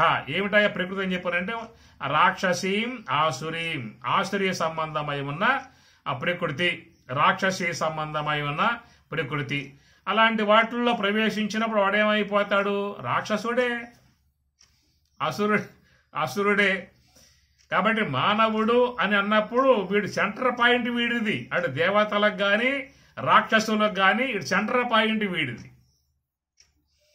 కనుక ఈ వైపుకైనా వీడు దూకొచ్చు, ఆ వైపుకైనా దూకొచ్చు. ఆల్రెడీ దూకిన వాళ్ళు ఉన్నారు. అయితే ఈ దూకిన విధానం ఏ పక్షంలో ఎక్కువ మంది ఎవరు దూకారు చెప్పండి? ఎక్కువ మంది ఏ పక్షంలో దూకిన విధానం ఉన్నది? రాక్షస అంశముగా ఉన్నటువంటి ఆ కోవలోకి ఈ మానవులంతా కూడా అంటే దూకేశారు. రాక్షస సంబంధ కృత్యములు, రాక్షస సంబంధ కార్యములు, రాక్షస సంబంధ ఆలోచనలు, రాక్షస సంబంధ ప్రకృతి విధానాలు, ఇవన్నీ కూడా వ్యక్తి తన వ్యవహారం నడుపుతూనే ఉన్నాడు. ఇది అందుచేత మానవునిది సెంటర్ పాయింట్. అక్కడి నుంచి వాడు కనుక సర్దుబాటు చేసుకున్నట్లయితే, విలువలు గుర్తించినట్లయితే, జీవిత పరమార్థాన్ని గుర్తించినట్లయితే తన యొక్క జీవనం మంచిగా మార్చుకునే విధానంగా మంచి అవకాశాలు ఉన్నాయి. అందుట్లో భారతదేశంలో మనకు ఎక్కువ ఉన్నాయి. ఇంకా ఇతర దేశాలలో చూసినట్లయితే అవన్నీ కూడా అక్కడ అంత సాహిత్యం లేదు, మహాత్ములు లేరు, సాధువులు లేరు, సన్యాసులు లేరు. యతీశ్వరులు, పండితులు, జ్ఞానులు, యోగులు, విద్వరేణ్యులు, విదుషీమనులు, జ్ఞానులు, పండితులు, ఉత్తములు, ఏమి ఆచరణాత్మకమై ఉన్నటువంటి విధానములు, ఆలయాలు, మంచి గ్రంథములు, ఇవన్నీ కూడా ఒక మంచి వనరులు, మంచి వసతులు చేరి ఉన్నటువంటి ఆధ్యాత్మిక అభివృద్ధి చేసుకోవడానికి మంచి అవకాశములు కలిగి ఉన్నటువంటి గడ్డ భారత గడ్డ. అలాంటి అవకాశాలన్నీ కూడా ఉన్నాయి. మీరు ఏదే దేశాలకు పోండి అక్కడే ఉంటాయా? వేదాలు ఉన్నాయా? ఉపనిషత్తులు ఉన్నాయా? భగవద్గీత ఉన్నదా? సాధువులు, సన్యాసులు, ప్రవరాజకులు, విద్వసతములు, మునులు, యోగులు, యతీశ్వరులు ఏమన్నా వేరే దేశాల్లో ఉన్నారా అని చెప్పి నన్ను చూస్తే అక్కడ కేవలం ఒక లాలసత్వం, భోగాయతనం, భోగ సంబంధ జీవితాలు, ఇంద్రియాలకు బాగా పుష్కలంగా అందేటువంటి సౌకర్యములు ఆ దేశాల్లో ఉన్నాయి. ఇంద్రియాలకు సౌకర్యవంతముగా, ఇంద్రియాలకు అందుబాటుగా, ఇంద్రియాలకు యథేచ్ఛగా పొందటానికి బాగా సదుపాయాలు ఉన్నటువంటి విధానాలు వేరే భూగడ్డలలో అలాంటి వాతావరణం వచ్చేసింది. కనుక అక్కడ పుట్టారు అని చెప్పానంటే వాళ్ళు ఆ స్వభావాన్ని జీవిస్తారు, ఆ యొక్క ప్రవృత్తిలోనే పోతారు. కానీ మనకిక్కడ వనరులు ఉన్నాయి, అవకాశాలు ఉన్నాయి, సదుపాయాలు ఉన్నాయి. కనుక జీవితాన్ని ఏమాత్రం గుర్తించినా కానీ సద్వినియోగం చేసుకోవచ్చు. అయినా కానీ వీడు రాక్షస యొక్క ప్రవృత్తి మార్గానికే ఇష్టపడతా ఉన్నటువంటి విధానము. కారణం ఏంటంటే లోన ఉన్న సంస్కారాలు కూడా ఆ వైపుకే లాక్కుపోయేటువంటివిగా ఉన్నాయి. ఇట్లాగా మానవుడు సెంటర్ పాయింట్ కాబట్టి అందుచేత మనం చూసినట్లయితే మరి కృష్ణ పరమాత్మ ధ్యానం చేశాడు, రాముడు కూడా ధ్యానం, పరమశివుడు కూడా ధ్యానం చేశారు. మరి ఈ ప్రకారంగా చెప్పినట్లుగా చంచలం హిమనకృష్ణ అనేటువంటి మాటకి అసంశయం మహాబాహో మనో దుర్నిగ్రహం చలం, మనసును నిగ్రహించడం చాలా దుర్నిగ్రహం, సమస్యతో చాలా ఇబ్బందితో కూడిన అంశం అనేటువంటి మాట. అది దేవత అంశాలలో చేరి ఉన్నటువంటిదా లేక కేవలం మానవుని యొక్క వ్యక్తిలో మాత్రమే అంశం చేరి ఉన్నటువంటిదా అనుకున్నట్లయితే అది దేవతల యందు ఆ అంశాన్ని మనం ఆపాదించే అవకాశాలు లేవు. కాబట్టి ఎందుకంటే వాళ్ళ యందు దివ్యత్వం ఉన్నది కాబట్టి వీళ్ళు చాలా సులభముగా ఎంతో సునాయాసముగా రెప్పపాడు కాలం అన్నట్లుగా స్వామి చెప్పినట్లుగా చెలువొగ పువ్వులు జీరుట కంటెన్ బొలుపొగ కన్నుగవ మూయుట కంటెన్ అనువగు ఈ అమనస్క పదంబే సులభము సూక్ష్మము సౌఖ్యము అనేటువంటి మాట ఎవరికి వర్తిస్తుంది? దేవతలు. కాబట్టి దేవతలుగా చెప్పుకునేటువంటి వాళ్ళల్లో వర్తిస్తుంది. వాళ్ళతో పాటు ఎవరైతే శ్రమించి ఈ సాధన విషయంలో బాగా పరిపూర్తి స్థాయిని పొంది ఉన్నటువంటి లక్ష్మణార్యులు, ఇంకా వివేకానంద, ఇంకా పరమహంస, శుక భగవానుడు, ఇలాంటి వారు కూడా మరి ఆ కోవకు చెందినటువంటి వారుగా మనం భావించాల్సి ఉంటుంది. వారికి కూడా ఈ పద్యం వర్తిస్తుంది. చెలువొక పువ్వులు జీరుట కంటెన్ బలుపొగ కన్నుగవ మొయ్యుట కంటెన్ అనువగు ఈ అమనస్క పదంబే సులభము సూక్ష్మం అనేటువంటి మాట అది వాళ్ళకి ఉన్నది, వీళ్ళకి ఉన్నది. అడుగడ్గునకు మాధవాను చింతన సుధా మాధుర్యమున మేను మరసువాడు అన్నారు. ఎవరో ప్రహ్లాదుని యొక్క విషయంలో, ఎందుకంటే పరిపూర్తిని సమగ్రంగా పొందేసేశాడు. ప్రతి నిమేషము పరబ్రహ్మంబు వీక్షించి మది చొక్కి వెలుపల మరచువాడు అనేటువంటి మాట శుక భగవాన్ల వారు. అందుచేత మనం ఆ దేవతలుగా చెప్పుకునేటువంటి వారిలో ఏ ప్రకారంగా సులభముగా అనాయాసముగా స్వరూప స్థితి ఎందు ఉండేటువంటి విధానం ఉన్నదో అట్లాగా ఈ మానవులలో చేరి ఉన్నటువంటి పురుషోత్తములుగా ఉన్నటువంటి మహాత్ములు, దివ్య పురుషులు, ఆ తత్వవేత్తలు ఉన్నటువంటి యొక్క వాళ్ళకు కూడా ఆ దేవతలు ఆస్వాదించే విధానములోనే వీరు కూడా ఆస్వాదించే విధానం అనేది ఉన్నది. ఇక ఏ తావత్ విషయం వచ్చినట్లయితే ఇక మన సంగతి ఏమి, మనం ఎట్లా ఉన్నాము అని చెప్పనంటే అటు దేవతా వర్గంలో చేరిన వాళ్ళం కాదు, ఇటు మాన దేవతల రాక్షస వర్గంలో చేరిన వాళ్ళం కావు. ఏమి దేవతా కృత్యములు, దేవత అంటే దివ్యత్వముతో బ్రహ్మమునందు సులభముగా అవలోకన చేయగలిగేటువంటి విధానం గల దేవతా విధానంలో చేరిన వాళ్ళము కాదు. ఇక రాక్షసులు ప్రవర్తించేటువంటి క్రూర కార్యములు, క్రూర ఆలోచనలు, క్రూర క్రియలు ఏవైతే ఉన్నాయో అవి కూడా మనం ఇష్టపడేటువంటి వాళ్ళం కావు. అందువల్ల మధ్య స్థాయిలో మాత్రం ఉన్నటువంటి వాళ్ళము. చాలా వరకు దేవతల స్థాయి అందుకోవటానికి గల ప్రయత్నంలో చేరి ఉన్నటువంటి వాళ్ళముగా మనల్ని మనం చెప్పుకోవచ్చా? అంతవరకు మనం భావించుకోవచ్చు. వింటున్నారా? ఎక్కడ ఉన్నారు మీరు? అందుచేత మానవతా విలువలతో మానవుడుగా పుట్టినప్పుడు కనీసం మానవత్వం గల మానవతా విలువలతో కొంత ఆ వ్యక్తిత్వాన్ని మనం ముందు కాపాడుకోగలిగితే దాని నుంచి మనం ఈ దేవతా స్థాయి చెప్పుకున్నాం కదా, మహర్షులు అన్నాం, జ్ఞానులు అన్నాం, బ్రహ్మవేత్తలు అన్నాం, అదే కోవలో దేవతలు అన్నాం. ఆ స్థాయికి మనం ఎదగటానికి గల అవకాశాలు ఉంటాయి. అంటే ఏమిటి? మానవత్వపు విలువలు మనం కాపాడుకున్నట్లయితే, మంచి మనిషిగా జీవించడానికి గల విధానాన్ని ముందు దాన్ని కాపాడుకున్నట్లయితే దాని నుంచి మిగతా దేవతా స్థాయికి ఎదగటానికి సౌలభ్యత ఏర్పడుతుంది. కనుక మానవతా విలువలతో కూడి ఉన్నటువంటి ఆ మానవ జన్మ జీవితాన్ని మనం ముందు దాన్ని కాపాడుకోవాల్సి ఉంటుంది.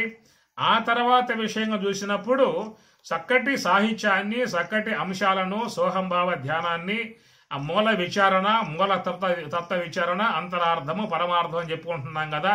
ఇవన్నీ కూడా చక్కగా అందించే గురువు లభ్యం కావటం అనేది కూడా ఎంతో మన సుకృతము, ఎంతో ఎన్ని జన్మల యొక్క పుణ్యమో మనం చెప్పుకోవాల్సి ఉంటుంది.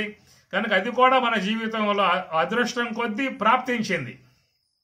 ఏమి కనుక ఈశ్వరానుగ్రహం ప్రాప్తించి చక్కటి మానవ దేహము, దానికి తగినటువంటి ఇబ్బందులు లేకుండా మంచి వనరులు అనే కూడా సమకూర్చిన విధానం లభ్యం కావటం ఈశ్వర కృప అని చెప్పి అనుకున్నట్లయితే చక్కటి మార్గాన్ని, చక్కటి చూటిని, తాత్విక అంశాలని, యథార్థ జ్ఞానాన్ని, పరమార్థ జ్ఞానాన్ని, అంతరార్థ జ్ఞానాలని అందించే గురువు లభ్యం అనేటువంటిది కూడా మన జీవితంలో ఒక అదృష్టంగా భావించుకునే విధానము.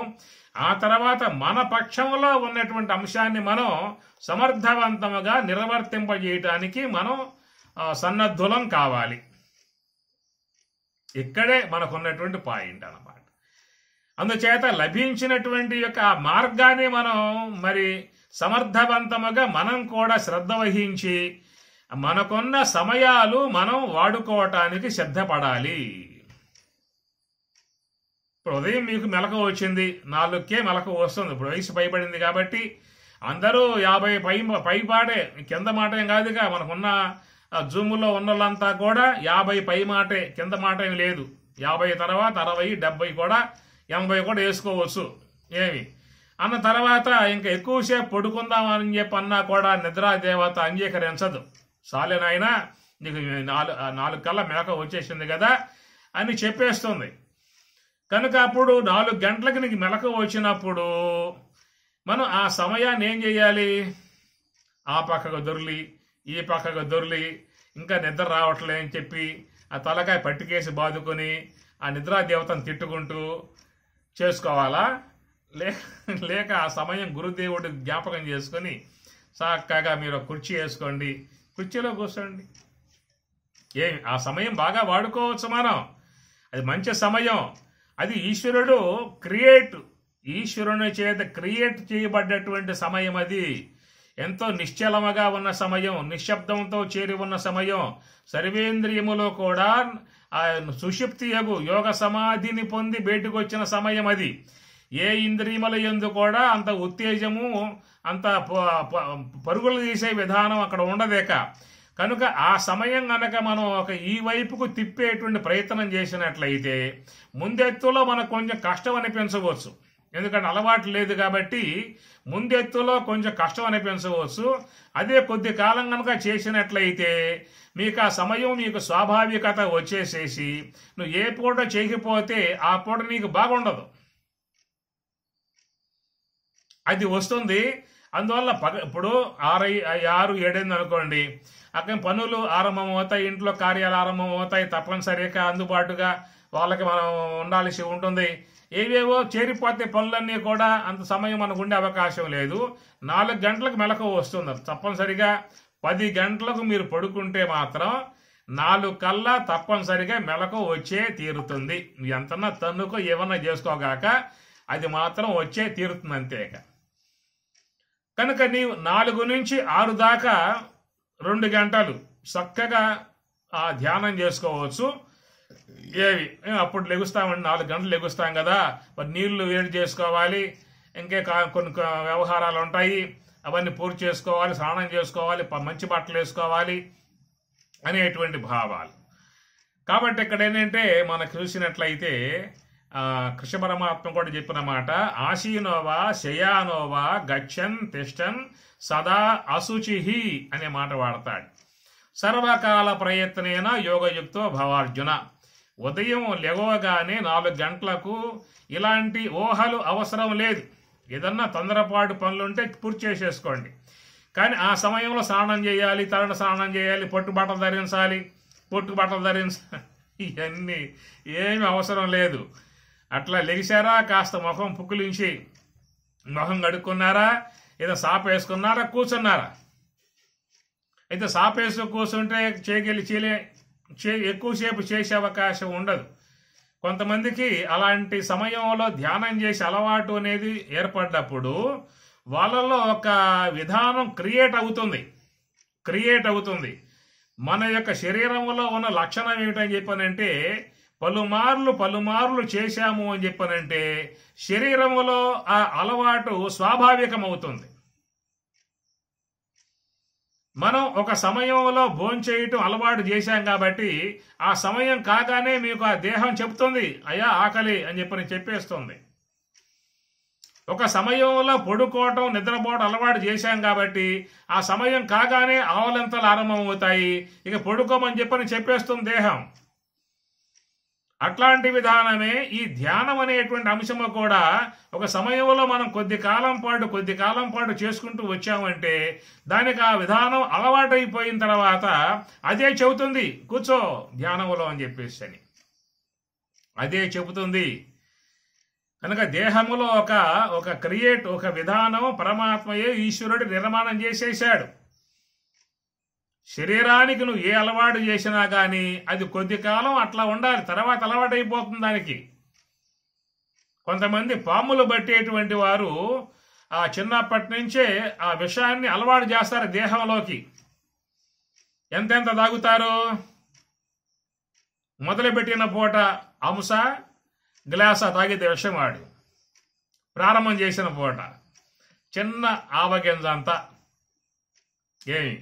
ఆ వృత్తిలో ఉన్నవారు ఆ బిడ్డలకు, ఆ తల్లిదండ్రులు బిడ్డలకు అలవాటు చేస్తారు, ఎందుకు రక్షణ కావాలి కాబట్టి. అట్లాగా విషం ఒక్క ఆవగింజ అంతా నాలుక మీద వేసి అలవాటు చేసిన తర్వాత ఆ తర్వాత వాడు ఎక్కువగా దాన్ని తీసుకునే విధానం ఏర్పడుతుంది. వాడిని పాము కరిసినా కూడా వానికేం కాదు.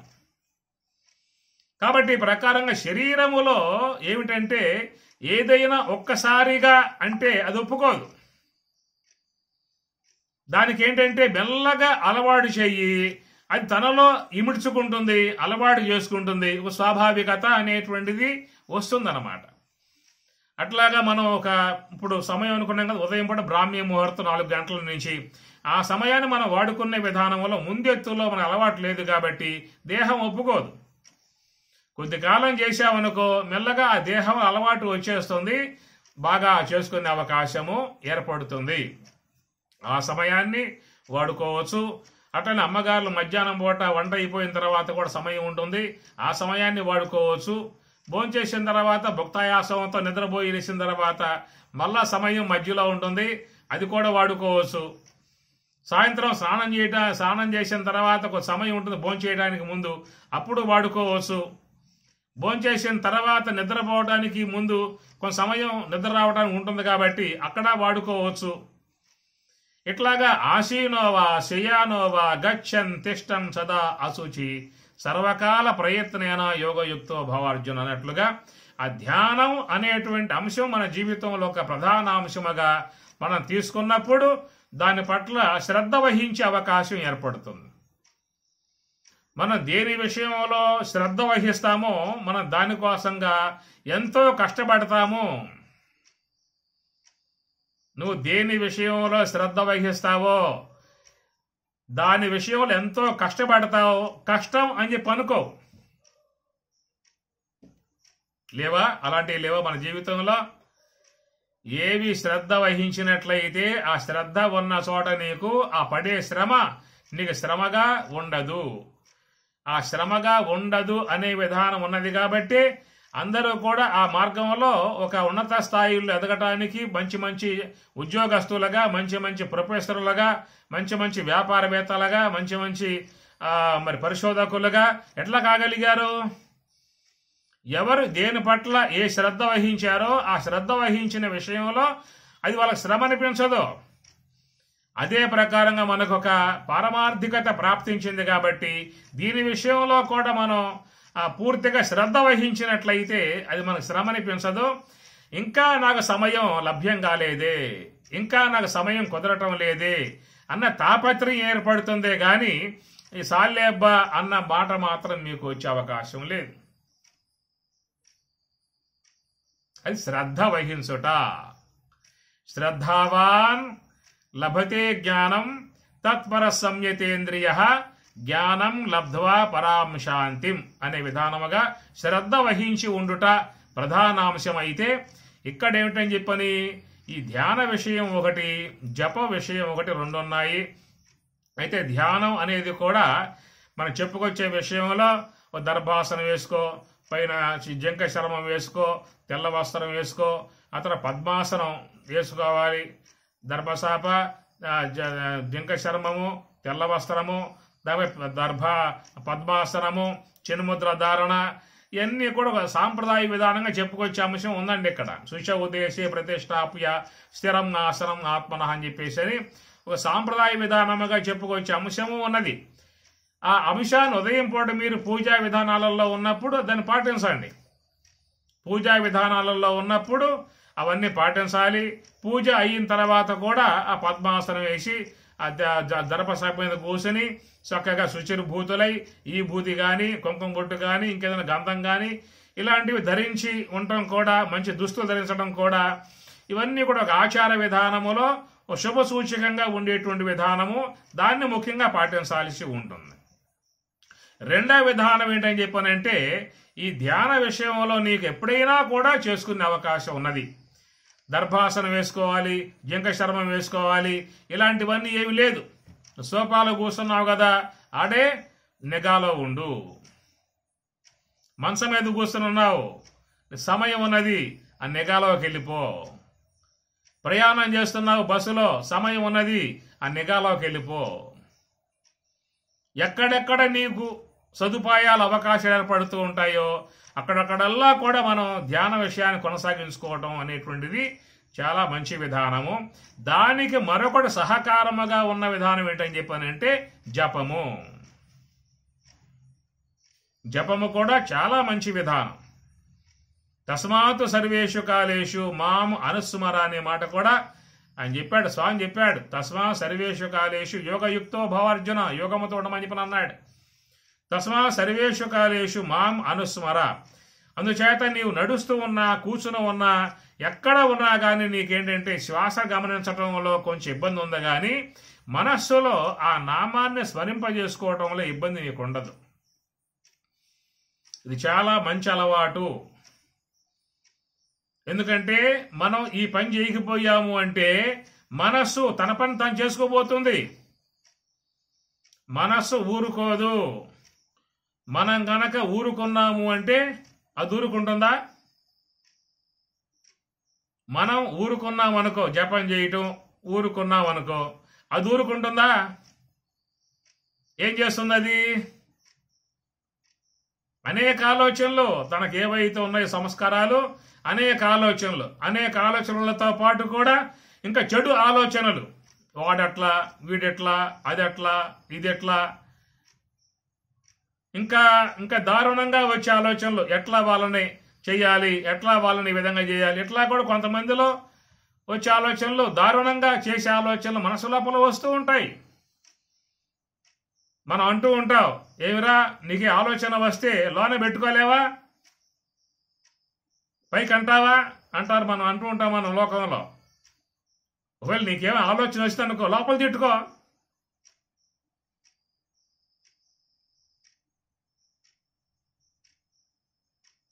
అంటే మనస్సు లోపల ఎలాంటి ఆలోచనలు వస్తాయనేటువంటిది కూడా ఎవరు కూడా చెప్పే అవకాశం లేదు. అది మనస్సు అనేటువంటిది ఆ విధంగా తయారై ఉన్నది. కనుక మనం ఆ మనస్సు అనేటువంటి భాగాన్ని మన అధ్యయనంలో తీసేసుకోవాలి. మనస్సు అనేటువంటి భాగాన్ని మన అధ్యయనంలోకి తీసేసుకోవాలి. ఎట్లా తీసేసుకోవాలి? ఓం నమో నారాయణాయ, ఓం నమ శివాయ, నీకేది ఇష్టం పెట్టు. అది దేవతా సంబంధ నామం, తప్పేం కాదుగా. నానా రకాలై ఉన్న ఆలోచనలు, నానా రకాలై ఉన్నటువంటి వ్యక్తుల గురించి, వాళ్ళ గురించి, వీళ్ళ గురించి, దాని గురించి, దీని గురించి ఎంతమందిని గురించి ఆలోచించే ఆలోచనల కంటే దేవతా సంబంధ నామాన్ని పెట్టుకోవడం తప్పవుతుందా? అది ప్రధానాంశము. అందుచేత ఎప్పుడైతే నీకు ఇష్టమై ఉన్నటువంటి యొక్క నామము అనేటువంటిది నువ్వు ఇంట్లో గృహము నుండి బయటికి అడుగు పెట్టిన మరో క్షణమే నీ మనసు లోపల ఆ నామం అనేది తారట్లాడుతూ ఉండాలి. నువ్వు షాపులో కూర్చో, వ్యాపారంలో కూర్చో, లేదా వ్యవసాయం, దేనికి పోతావు అనవసరం లేదు. ఎవరికి ఏవో ఉంటాయి. కాబట్టి ఈ విధముగా వ్యవహారములో పోయినప్పుడు నువ్వు శ్వాస గమనిస్తూ పోలేవు. స్కూటర్లో పోతున్నావు అనుకో, శ్వాస గమనిస్తూ నడుపుతావు స్కూటర్ని, ఏమవుతుంది చెప్పండి? అప్పుడు ఓ ప్రమాదం ఉంటుంది. కానీ నువ్వు స్కూటర్ నడుపుతూ కూడా జపం చేసుకోవచ్చు, అది నీకు ఇబ్బంది కాదు. అట్లా అమ్మగారులు కూడా ఇంట్లో వంట చేస్తూ కూడా జపం చేసుకోవచ్చు. ఆ వంట పని అయిపోయిందా, సమయం మధ్యలో ఖాళీ వచ్చిందా, అప్పుడు శ్వాసనిగా పెట్టు, ధ్యానంలోకి వెళ్ళిపో. ఇప్పుడున్నంత సమయమేమో మనస్సు జపంతో ముడివేయి, ఖాళీ ఉన్న చోట దానిని హంసతో జతపెట్టు. అప్పుడేమవుతుంది, నీకు మనస్సు సులభముగా నీకు శ్వాస వద్దకు వచ్చే అవకాశం ఉంటుంది.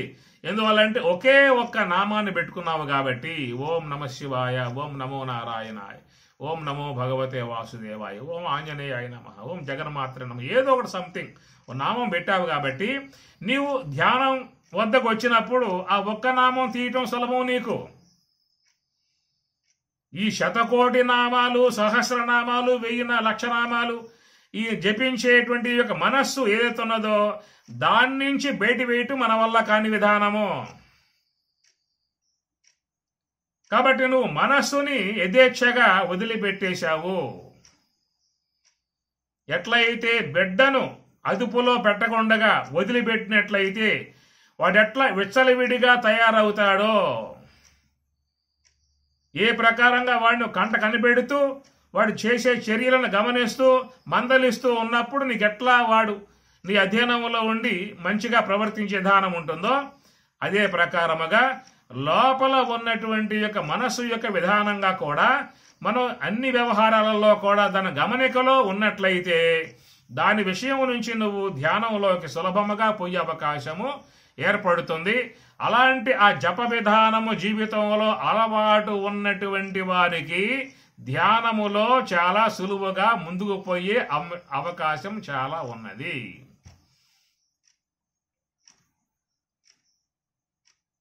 ఎందువల్ల అంటే అది చేసి ఉన్న వాళ్ళకి మాత్రమే దాని విషయం శుద్ధంగా స్పష్టముగా చెప్పే అవకాశం ఉంటుంది. అందుచేత నువ్వు పడుకోబోయేదాకా నీకు శ్వాసపై నిఘా అన్నా ఉండాలి, లేదా జపం మీదన్నా దృష్టి ఉండాలి. ఏ కార్యములో ఉన్నా గాని జపంపై దృష్టి ఉండాలి. యజ్ఞానాం జపయజ్ఞోస్మి అని గీత చెప్తున్నమాట. యజ్ఞానాం జపయజ్ఞోస్మి, యజ్ఞములలో కల్లా జపయజ్ఞం అహం అస్మి, నేనై ఉన్నాను. ఈ మాటలు చాలా శుద్ధంగా ఉన్న మాటలు, ఇలువ కలిగి ఉన్నటువంటి మాటలు, ఉపయుక్తమై ఉన్నటువంటి యొక్క మాటలు, ఉపయోగమై ఉన్నటువంటి యొక్క మాటలు అవలంబిస్తే దాంట్లో కలిగేటువంటి ప్రయోజనం కూడా గుర్తించవచ్చు. యజ్ఞానాం జపయజ్ఞోస్మి. కనుక మనం ఏ కార్యాలలో ఉన్నా, ఎక్కడ సంచారం చేస్తూ ఉన్నా కానీ మనస్సు లోపల నీకు ఒక్క మంత్రం, అది సంకల్పమే. మనస్సులో పుట్టాయా 1000 సంకల్పాలు, 1,00,000 సంకల్పాలు. మనం సంకల్పించామా ఒక్కటే, మనం చేసేది ఒక్కటే, అది చేసేది 1000 లక్షలు. కాబట్టి మనం 1000 లక్షల సంకల్పాలకు అవకాశం కలగజేశాము, అది అలవాటుగా దానిని మార్చాము. తీరా ధ్యానంలో కూర్చుంటే ఏమంటున్నావు, స్వామి నా వల్ల కావటం లేదు, ఏం చేయమంటావు? యథేచ్ఛగా వదిలిపెట్టి ఇష్టరాజ్యంగా పోయేట్లుగా, తన ఇష్టం వచ్చేట్లుగా పోయేట్లుగా పగలంతా ఆ విధంగా పోయే విధానంగా మనం సదుపాయం కలగజేసి, అవకాశం కలగజేసి, తీరా వచ్చి స్నానం చేశాక దర్భసాపు వేసుకుని అట్లా కూర్చుంటే అది నీ మాట వింటుందా? ఇది లోకములో ధ్యాన పరులుగా ఉన్నటువంటి వారు పడుతున్నటువంటి యొక్క ఇబ్బంది. అందువల్లే మా వల్ల కావట్లేదు స్వామి ధ్యానం చేయటం, మేము చేస్తున్నాం కానీ ఏం కుదరటం లేదు. ఉదయం పూట కూడా చేస్తాం, సాయంత్రం కూడా చేస్తాం. మేము ఎంతకాలంగా చేస్తున్నాం, 20 ఏళ్ళ ఉపదేశం పొంది కూడా ఏం చేస్తున్నా, ఉదయం పూట 10 నిమిషాలు, సాయంత్రం 10 నిమిషాలు, ఈ మధ్య కాలం అంతా మనసుకే పూర్తిగా స్వేచ్ఛ ఇచ్చేసావు.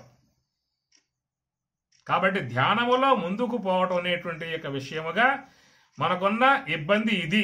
అందుచేత మనం ఉన్నదే అటు దేవతలకి ఇటు రాక్షసులకు మధ్యలో ఉన్న సెంటర్ పాయింట్ మానవుడు కనుక వీడు అటు దేవత వర్గంలో చేరిపోవచ్చు లేదా రాక్షస వర్గంలో అయినా చేరిపోవచ్చు. మంచి అవకాశం మానవ దేహం వచ్చింది. దాన్ని సద్వినియోగం చేసుకునే విధానముగా మహాత్ముల యొక్క వాక్యములు లభ్యత చేసుకుని మనం ఆ మార్గంలో పయనించినట్లయితే ధ్యానాన్ని బాగా చెయ్యాలి. దాని తోడు జపం ఎక్కువ శాతం. ఒకవేళ సాధక స్థాయిలో ఉన్నప్పుడు ఆ ధ్యానం అనేది జపం అనేది అన్నంగా పెట్టుకోండి, ధ్యానం అనేది కూరగా పెట్టుకోండి. అంతకైతే ఎందువల్లంటే ప్రాథమిక స్థాయి. తర్వాత పాను ఏమవుతుంది, ధ్యానం అన్నము యొక్క స్థాయికి వస్తుంది, జపము కూర స్థాయికి వస్తుంది. ఆ తర్వాత జపం పూర్తిగా వైదొలుగుతుంది, కేవలం ధ్యానం మాత్రమే ఉండే విధానం వచ్చేస్తుంది. ఈ ధ్యాన భాగాన్ని పెంచుకోవాలని చెప్పాలంటే మనం జపాన్ని అవలంబించక తప్పదు. కాబట్టి మనస్సులో ఆ మంత్రం ఏం చేస్తుందని చెప్పి జపతో నాస్తి పాతకం, దోషం లేకుండా కడిగేస్తుంది మనస్సుని, ఒకే ఆలోచనగా చేస్తుంది. దాని నుంచి మనం చక్కగా శ్వాస యొక్క ఆశ్రయంలో ఆత్మానందాన్ని ఆత్మస్వరూప భావాన్ని పొందే అవకాశము కలుగుతుంది. ఓం సహనా భవతు సహనౌ భునక్తు సహ వీర్యం కరవావహై తేజస్వినావధీతమస్తు మా విద్విషావహై. ఓం శాంతి శాంతి శాంతి. హరి ఓం తత్సతు. శ్రీ గురుభ్యో నమః. హరి ఓం.